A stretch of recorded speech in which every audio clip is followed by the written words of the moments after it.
Hi everyone, so we're back on day 2 of our coil pots.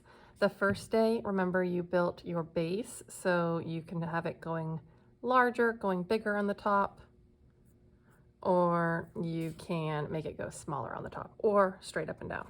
Today we're going to just add that decorative edge on the top like this one has, these spirals going around. And so to make those spirals, you're just doing the same thing. You're building more coils. This time you can make them shorter and thinner. So you really just need a small piece of clay to begin, and you can roll it, move these out of the way, roll it just like you did before. You may only have one hand since it's a smaller one, and keep rolling it. And this one you'll want to get a little bit smaller than your finger. So that's smaller than my finger this time. And then add slip to it by mixing that water just with your fingertip to your coil, and then rolling it right there where you had that slip. So then I'm going to roll it into a spiral, however big you want your spiral to be. Okay, so then after you have several of these spirals built up, then I have a few extras here. Then you can start adding them around the top edge of your coil pot. So I'm going to add slip here by rubbing the top edge with the water really good a few times, really mixing that in. And then I'm going to add my coil on, just pushing it down into it.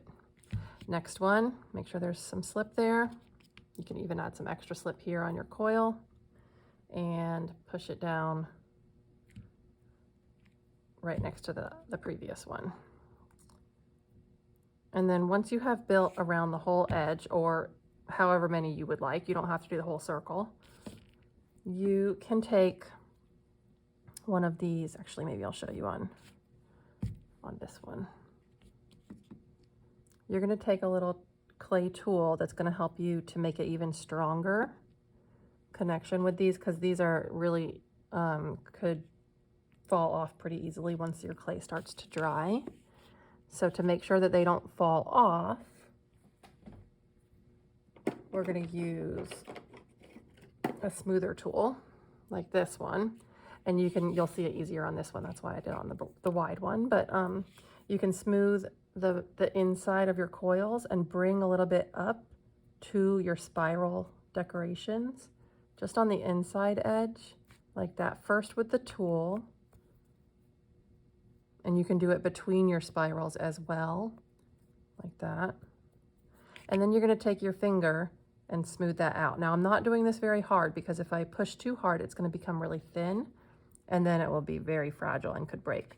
So I could make my whole coil pot on the inside stronger by rubbing it gently, very gently, with this smoother tool, and then smoothing it with my finger. I could even add my finger, not a lot of water. If you add too much, it'll be just like a sloppy mess and just kind of collapse on itself and fall down. But just a slight little bit, if you need it to smooth it, is fine. So you can see the inside of this finished one is completely smooth on the inside, but the outside I can still see the coils. Okay, have fun adding your spiral decorations.